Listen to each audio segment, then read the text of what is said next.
오늘 본문 말씀은 예수님께서 한 여인, 사마리아 여인과 대화하시던 중에 하신 말씀으로서 예수님은 예배에 대한 가장 근본적이고 결정적인 선언을 말씀하셨습니다.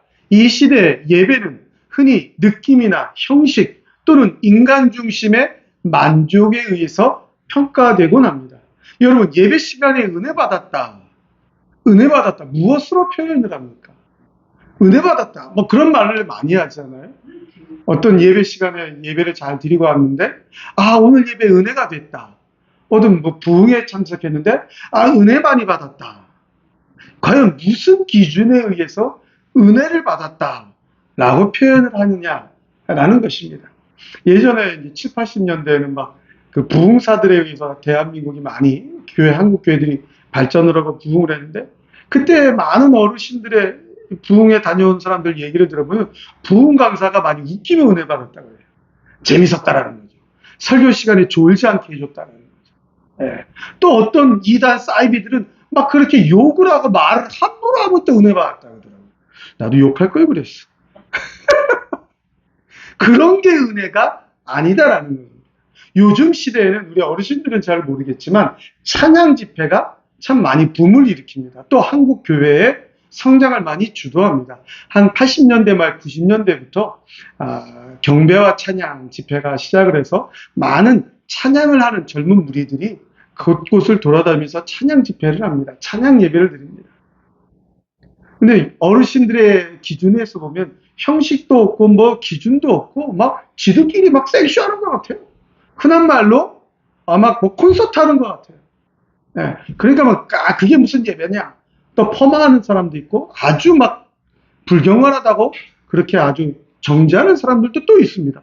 그러나 거기에 또 참여하는 젊은이들 보면 은혜 받았다 막 난리가 나요. 울고불고 난리가 납니다. 여러분, 과연 무슨 기준에 의해서 은혜를 받았다라는 것입니다. 이런 것입니다. 이단인 천주교 가보십시오. 아주 경건해 보입니다. 죄인 있게 다 뭐 뒤집어 써야 돼요. 성수로 손 씻고 들어가야 되고 기도할 때마다 막 성호를 거야 되고 막 엄청납니다. 막 그렇게 아주 굉장히 경건한 게 쫙 이러고 앉아있으면 은혜 받은 겁니까? 형식이 없으면 은혜가 안 되는 겁니까? 설교가 길면 은혜가 안 됩니까? 혹은 설교가 짧으면 은혜가 됩니까? 예배 시간이 전체적으로 막 3시간, 4시간 하면 은혜가 됩니까? 아니면 30분 안에 끝마쳐야 은혜가 됩니까? 이 은혜라는 것의 기준이 무엇이냐라는 것입니다. 요즘 현대인들이 말하는 예배 잘 드렸다. 주일 성수했다. 개념이 무엇이냐라는 것입니다. 한마디로 말하면 자기 만족입니다. 내가 오늘 기분이 컨디션이 좋으면 은혜 받은 거예요. 내가 오늘 교회 갔다 왔는데 기분이 굉장히 상쾌해. 목사님한테 인정받은 것 같고 뭐가 좀 굉장히 기분 좋아. 성도들과 뭐 관계도 좋았어. 나 주일 성수했다. 주일 예배 잘 드렸다. 근데 오늘 왠지 컨디션이 안 좋아. 설교 시간에 나만 까는 것 같아. 오늘따라 11조 안 했더니 11조 설교해. 왜 나를 까는 거야? 그럼 은혜 안 받은 거야. 오늘따라 주일 헌금을 깜빡하고 안 갖고 왔어요. 그랬더니 헌금 안 했다고 성도 목사님이 막 설교 시간에 강조를 안 해. 목사님이 나 설교 안 한 거 어떻게 알고 까? 왜 나를 까는 거야? 그럼 은혜 안 받은 거야. 이제 교회 안 가. 예배도 안 드리고. 예배가 뭐 있다냐? 목사님이 은혜가 안 돼. 그럼 은혜의 기준이 뭐예요? 예배 잘 드렸다는 기준이 과연 무엇이냐? 오늘 사마리아 여인도 이 예수님과 대화를 하는 이 사마리아 여인도 예배에 대하여 뭔지 몰랐습니다. 남편이 5이나 있는 그런 그때 당시 말하면 불경건한 여인이었습니다. 예배가 뭔지 잘 몰랐어요. 산에서 예배를 드리는 것인지, 예루살렘 성단에 꼭 가야만 예배를 드리는 것인지, 구원이 무엇인지 몰랐습니다. 아무것도 몰랐어요. 그래서 예수님은 이 대화하던 중에 사마리아 여인에게 네가 어떻게 살았구나 이런 게 중요한 것이 아니라 하나님 앞에 드리는 예배가 정말 중요하다. 그래서 하나님은 영이시니 예배하는 자는 영과 진리로 예배해야 된다. 그 말씀하신 것입니다. 즉 예배의 본질과 방향 그리고 기준이 하나님께 있다라는 것입니다. 사람에게 기준이 있는 것이 아니고 하나님께 기준이 있다. 예배는 오직 하나님의 말씀에 의해 규범되어야 되고 성령의 도우심으로 말미암아 예배 드려질 때에 그 예배가 하나님께서 기뻐 받으시는 예배이고 우리들의 상황, 내 기분, 감정과는 상관이 없다라는 것입니다. 오늘 우리는 이 말씀을 통해 정말 예배가 무엇인지 깨달아야 됩니다. 그리고 왜 예배가 중요한지도 깨달아야 된다라는 것입니다. 여기 모인 성도님들은 정말 수십 년간 교회를 다니셨습니다. 수십 년간 예배를 드렸습니다. 저도 모태신앙이라고 하니까 기억에는 없지만 아주 어렸을 때 제가 연세대학교 안에 공간에 살았는데 아주 어렸을 때 그 연세대학교 안에 채플 장소가 있어요.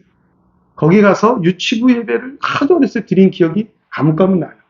제가 목소리가 크고 나서는 걸 좋아했는지 지금도 기억나는 건 뭐라고 선생님이 질문을 했는데 저요 막 제가 손 들고 해갖고 이렇게 간식을 좀 많이 타먹은 기억이 있어요. 예, 어렸을 때부터 그런 걸 좀 좋아했나 봐요. 그리고 노래 부르는 걸 좋아해서 초등학교 때 조그만 개척교회 다녔어요. 저희 이렇게 상가 건물에 있는 거기에 이렇게 아이들 앉아 있으면 제가 목소리 제일 컸어요.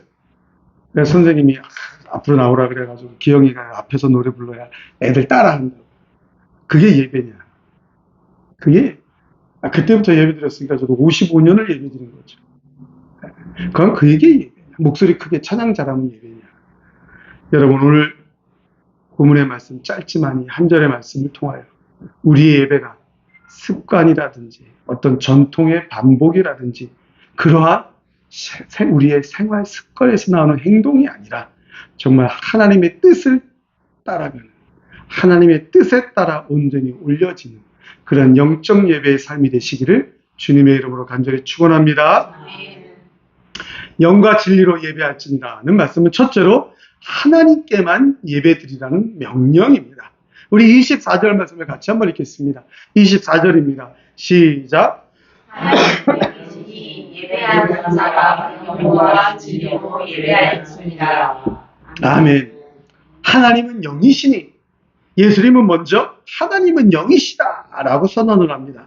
하나님은 영이시다 라는 말은 하나님은 시공간의 제약을 받는 분이 아니시다 라는 말씀으로써 하나님의 본성을 말씀해 주는 것입니다. 사람이 만질 수 있고 사람의 눈에 보이는 그런 물체가 아니다라는 얘기입니다. 사람이 만들어오는 형체가 아니다라는 얘기입니다. 눈에 보이지 아니하는 존재이시기 때문에 어떠한 형상으로도 묘사될 수 없는 절대적인 존재다. 바로 그런 뜻인 것입니다.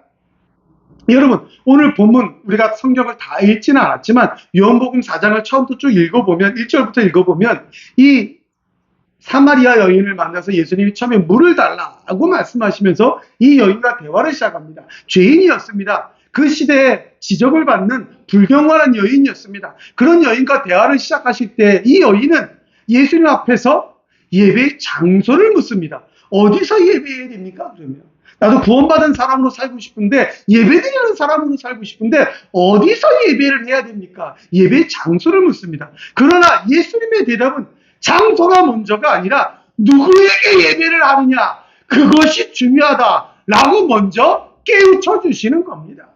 누구에게 예배해야 되느냐? 바로 하나님께만 예배하라는 것입니다. 왜냐? 하나님은 영이시기 때문에 즉 절대적인 존재이시기 때문이다라는 겁니다. 여러분 이 세상 사람들이 두려워하는 거 눈에 보이는 게 두려운 거예요. 여러분 솔직히 눈에 보이는 게 두려운 겁니다.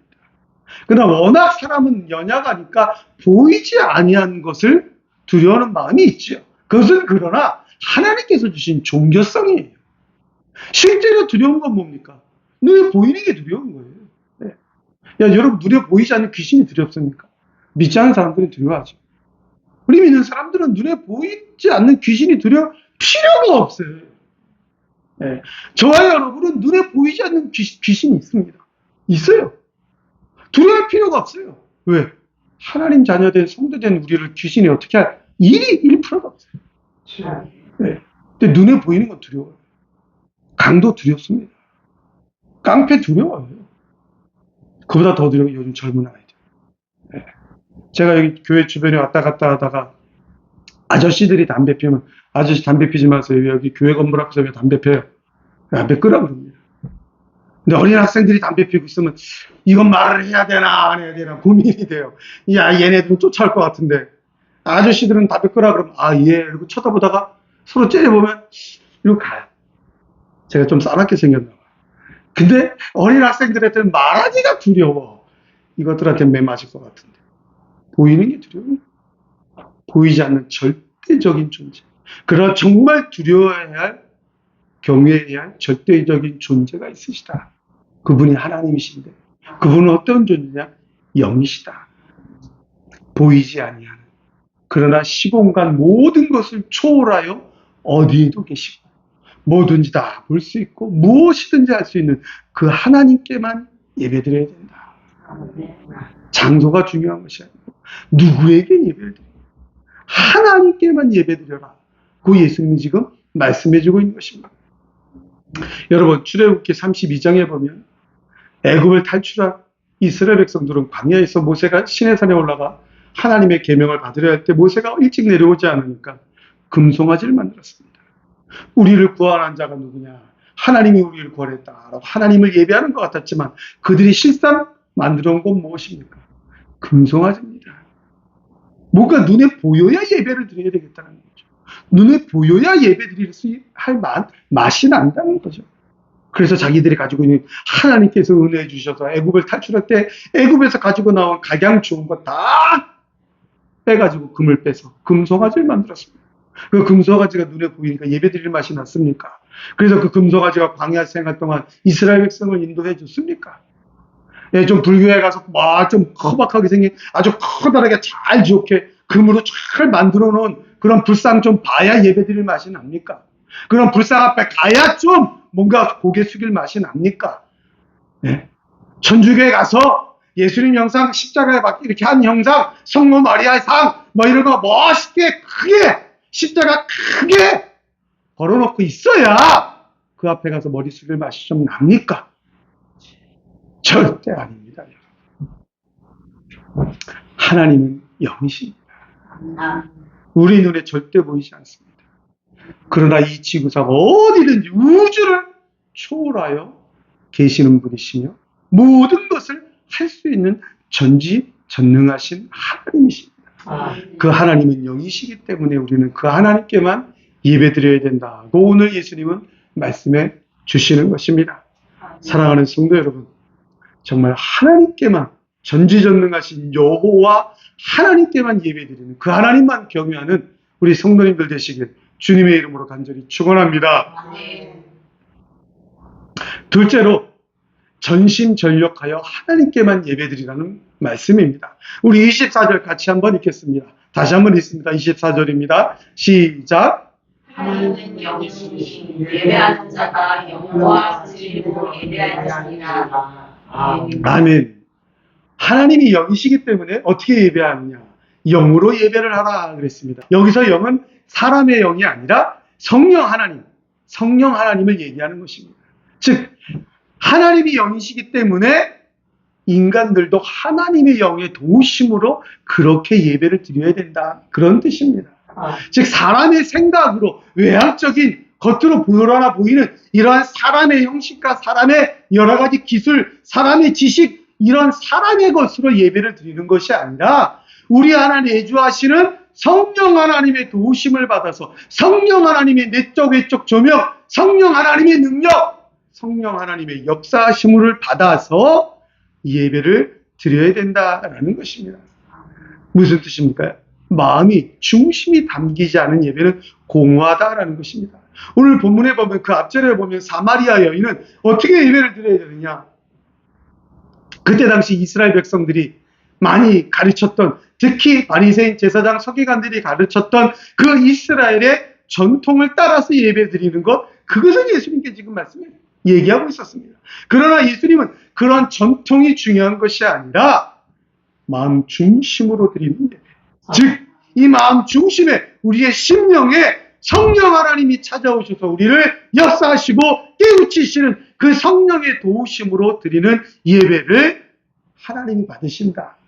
그 성령의 도우심을 따라 드리는 예배를 드려라 라고 말씀하고 있는 것입니다. 무슨 뜻입니까? 어떻게 예배를 드려야 하느냐? 사람은, 이 사마리아 여인은 사람들이 세워놓은 규칙을 지금 얘기하고 있는 것입니다. 전통적으로 이렇게 예배를 드렸다고 합니다. 그 방법이 쭉 흘러나오다 보니까 하나님께서 출애굽 시대에 모세를 통하여 이렇게 예배를 드려라 라고 정해주신 규칙이 아니라 역사적으로 쭉 오랜 시간이 흘러가면서 사람들이 거기다 붙이고 빼고 한 것이 있다는 거죠. 또 사람들이 쭉 오랜 역사의 시간이 흘러가면서 사람들의 편의대로 붙이고 뺀 것이 있다는 것이, 그것이 전통적으로 쭉 이어져 내려왔는데, 그것이 중요한 줄 알고 그 예수님 당시 이스라엘 백성들은, 바리새인 서기관들이 그것을 더 중요하게 교육을 했습니다.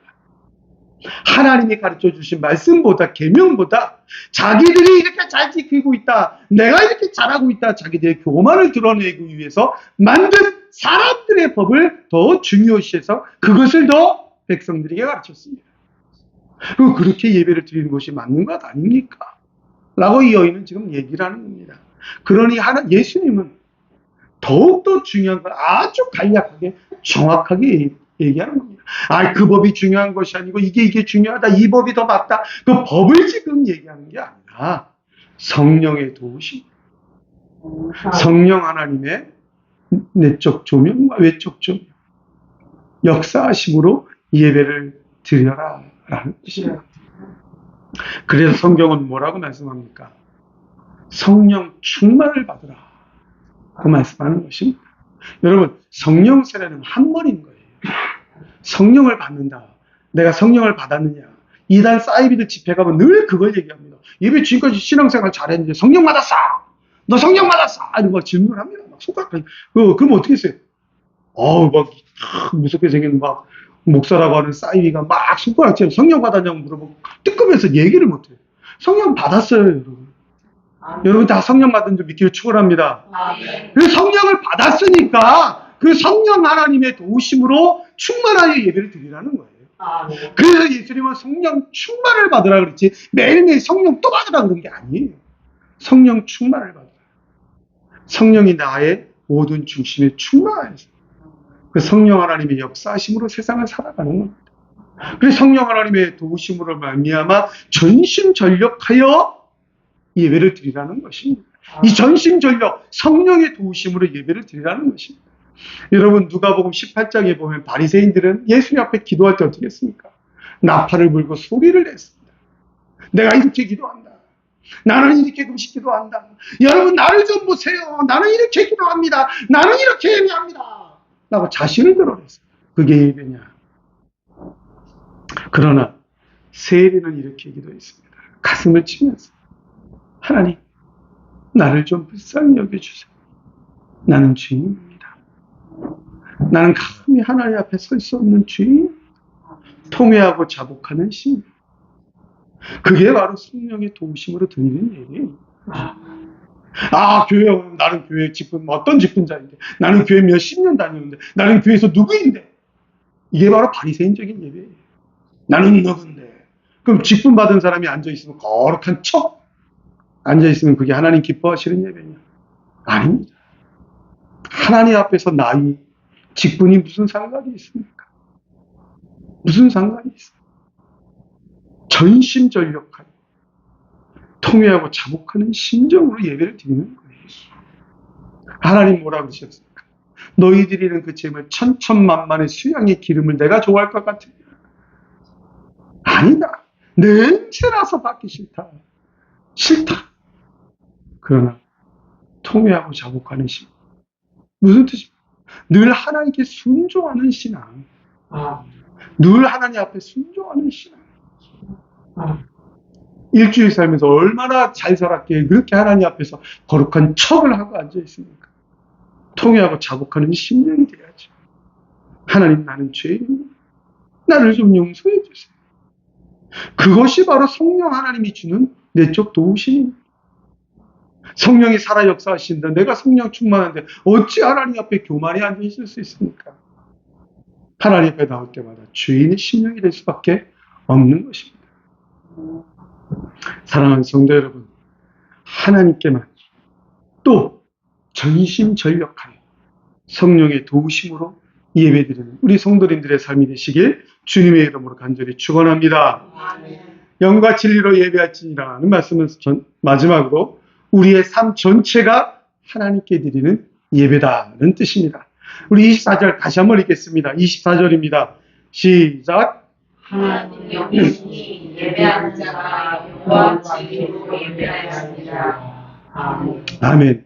마지막으로 진리로 예배하라. 고 예수님 말씀하셨습니다. 여기 진리는 하나님의 말씀과 계시에 근거한 것, 하나님의 말씀과 계시에 근거한 뜻, 이런 뜻으로서 예수 그리스도께서는 예수님께서 자신이 진리이기 때문에 예수님 앞에 올려드리는, 예수님을 전심전력으로 가슴에 새기고 예수님을 따라 순종하는 신행일치의 삶을 말씀하고 있는 것입니다. 단순한 진실성을 의미하는 것이 아니라 모든 삶의 영역에 하나님의 말씀을 따라 순종하며 삶 자체가 예수님 말씀, 예수님을 따라 예수님의 제자로 예수님의 자녀로 살아가는 삶을 의미하는 것입니다.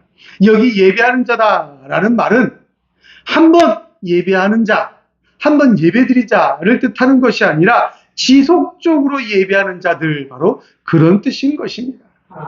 즉 하나님 말씀에 출애굽기에 하나님께서 이스라엘 백성들에게 내려주신 법령을 보면 너희 성인 남자들은 1년에 3번 성회를 보이라, 하나님 앞에 보이라 하고 말씀합니다. 그 말씀 3번만 나오라는 얘기가 아니죠. 매일매일의 삶이 하나님께 예배드리는 삶으로 특별히 특별한 절개는 더욱더 모든 것을 정결하게 하고 하나님 앞에 예복을 갖추고 하나님 말씀에 근거해 하나님 앞에 중심으로 나오라는 그런 의미인 것입니다. 즉 예배하는 자는, 늘 삶 속에서 예배드리는 자는, 그 삶 전체가 다 날마다 예배드리는 자는 하나님 뜻, 하나님 말씀에 순종하는 자가 되어야 된다라는 그런 뜻입니다. 여기 진리라는 예수님 자체를 의미하면서 예수님의 말씀, 예수님의 뜻, 그것을 의미하는 것입니다. 즉 참된 예배가 무엇입니까? 참된 예배는 하나님 말씀에 근거한 것입니다. 참된 예배가 무엇입니까? 삶 전체로 실행되어져야 되는 것이 예배인 것입니다. 그래서 신행일치의 삶을 강조하는 것입니다. 교회 나오면 거룩한 하나님의 성도 같은데 딱 교회를 마치고 돌아가는 순간부터 하나님 생각, 교회 생각 중심이 한 번 없어요. 시간 정해놓고 거룩한 척, 몇 시부터 바리새인들처럼 나는 하루에 몇 번 시간 정해놓고 기도한다. 그 시간, 한 시간, 10분, 20분 누군가에게 드러내기 위해서 나는 하루에 이렇게 정해놨다. 중심이 빠져있다는 것입니다. 삶 자체가 하나님 말씀에 순종은 안 하면서 하루에 몇 시간 기도하는데 우상 숭배하는 모습을 쫓아다니고, 새벽 기도는 열심히 하는데 조상 제사는 똑같이 다 하고 있고, 금요 철야기대 빠지자고 밤새도록 기도하는데 하나님 사랑하는 것보다 자녀들 더 사랑하고 돈 더 사랑하고 명예도 더 사랑해요. 평상시에 특별한 일 없을 때는 예배 시간에 잘 나와서 모든 것 다 하는데 휴가철 되면 사라지고 없고, 그게 무슨 신행일치의 삶이냐, 그게 무슨 전심전력하여 하나님의 뜻대로 드리는 예배겠느냐? 아니다라는 것입니다. 오늘 본문의 사마리아 여인은 예배에 무지했고 예배의 열매가 무엇인지도 몰랐습니다. 그래서 유대인들의 형식에 얽매여 있었습니다. 그러나 예수님은 이러한 사마리아 여인을 아주 짧고 간략하게 하나님의 뜻대로 드려지는 예배, 삶 전체가 하나님 앞에 드려지는 예배, 그것을 강조하여 말씀해 주신 것입니다. 그래서 로마서 12장 1절에 보면 너희 몸을 하나님이 기뻐하시는 거룩한 산 제물로 드리라, 이는 너희가 드릴 영적 예배니라 고 말씀하고 있는 것입니다. 삶 전체가 하나님 받으시는 제물이 되어야 되는 것입니다. 정해놓은 몇 시간이 아니라 그 정해놓지 않은 모든 시간, 내가 숨쉬는 모든 시간이 하나님 앞에 올려드리는 예배가 되어야 된다라는 것입니다. 시편 96편 8절로 9절에 여호와께 영광을 돌리며 예물을 들고 그의 궁정에 들어갈지어다 라고 말합니다. 우리의 삶 전체가 다 하나님 앞에 드려져야 된다는 것입니다. 시간을 드렸느냐, 마음을 드렸느냐, 당연히 예물도 드려져야 된다. 그래서 예물을 드리라는 것은 이 세상 살아가면서 나의 삶이 정말 중요시하고 나의 마음을 제일 많이 뺏길 수 있는 그 부분, 그것도 하나님 앞에 드림으로 말미암아 나의 삶을 정말 부족하지만 정성껏 하나님 앞에 올려드린다 라고 고백하는 신앙이 되어야 된다라는 것입니다. 여러분, 예배는 단순한 감정으로 드리는 것이 아닙니다. 형식적인 행동이 중요한 것이 아닙니다. 물론 지금 우리가 드리는 예배 기본적인 형식이 정해져 있습니다. 묵상기도부터 찬양과 뭐 여러 가지 형식이 정해져 있습니다. 이 형식을 왜 정해놨겠습니까? 왜 정해놨겠느냐? 하나님의 뜻과 하나님의 말씀대로 정확하게, 조금이라도 더 정확하게 예배 드리기 위해서 정해놓은 것입니다. 어떻게 하는 것이 하나님 앞에 더 질서가 있겠는가? 어떻게 하는 것이 더 이 예배 시간을 질서 있게 제대로 하나님 앞에 드릴 수 있겠는가? 우리가 살면서 신앙의 지혜를 얻어서 정해놓은 규칙인 것입니다. 그러나 이 규칙에 얽매여서 우리의 생각이, 우리의 마음 중심이, 우리의 드리는 모든 것이 형식에 지나지 않는다면 그것은 성령의 도우심으로 드리는 중심이 없는 예배가 되고 마는 것입니다. 사랑하는 성도 여러분, 오늘 요한복음 함께 읽은 4장 24절 이 말씀 이전에 예수님께서는 23절에 뭐라 그러셨냐면 아버지께 참되게 예배하는 자들은 영과 진리로 예배할 때가 오나니 곧 이때라. 아버지께서는 자기에게 이렇게 예배하는 자들을 찾으십니다. 즉 영과 진리로 예배하는 자를 찾는다는 것입니다. 하나님께만 예배하는 자를 찾는다는 것입니다. 그 하나님을 향하여 성령의 도우심으로 전심전력하여 예배하는 자를 찾는다라는 것입니다. 삶 전체의 신행일치의 삶으로 하나님 앞에 그 삶을 드리는 그 사람을 찾는다. 그 한 사람을 찾는다. 하나님을 온전히 예배하는 그 사람을 지금 하나님이 찾는다. 수많은 숫자를 찾는 것이 아니라 그 사람을 찾는다라는 것입니다. 저는 지난주에 솔로몬의 성전 건축을 통해서 여러분에게 설교를 하였습니다. 하나님이 거하시는 곳은 외형적인 건물이 아닙니다. 하나님 말씀에 순종한 우리들의 심령입니다. 하나님의 말씀이 하나님이 거하시는 우리의 심령, 이것이 중요하기에 이 심령 전체를 하나님께 올려드리는 것이 중요하다라는 것입니다. 하나님은 그 사람을 지금 찾고 계신다라는 것입니다. 여러분, 우리가 살아가는 이 시대를 마지막 때라고 많이 말합니다. 꼭 뭐 전쟁이라든지 이런 것뿐만이 아니라 세상의 여러 가지 기후적인 현상들 이런 걸 볼 때도 우리가 마지막 때를 살아가고 있다라고 말합니다. 우리 목사님들이 얘기하는 마지막 때의 온 징조, 가장 근접한 징조는, 마지막 때에 가까웠다라는 근접한 징조는 거짓 선지자들이 많이 나타났다라는 것입니다. 네, 우리나라에도 얼마나 많습니까? 특히 요즘은 신천지, 우리나라에 이상한 종교들이 많습니다. 기본적으로 있었던 무속신앙, 토속신앙 뭐 이런저런 거 빼고도 이상한 사이비들이 내가 그러다 라고 외치는 자들이 많습니다. 이런 마지막 때를 살아가는데 이 마지막 때에 하나님이 과연 찾으시는 성도가 누구겠느냐? 이 마지막 때에 하나님이 기뻐하셔서 받으시는 자가 과연 누구겠느냐? 하나님을 중심에 모신 사람, 하나님을 그 중심에 모셨기 위해 그 중심 심령을 다 삶으로 온전히 올려드리는 참된 예배자, 그 사람을 오늘 하나님이 찾으십니다. 그 찾으시는 그 사람이 바로 여러분들에게 간절히 축원합니다. 하나님이 찾으시는 참된 예배자, 그 예배자가 바로 오늘 우리 드림의 성도들, 저와 여러분들에게 간절히 축원합니다. 그래서 정말 이 드림의 성도님들은 하나님이 찾으시는 예배자가 되어서 하나님이 그 삶을 기쁘시게 받으셨기에 하나님의 각양 좋은 은혜와 축복이 우리 성도님들의 삶 가운데 충만하시기를 주님의 이름으로 간절히 축원합니다. 축원합니다.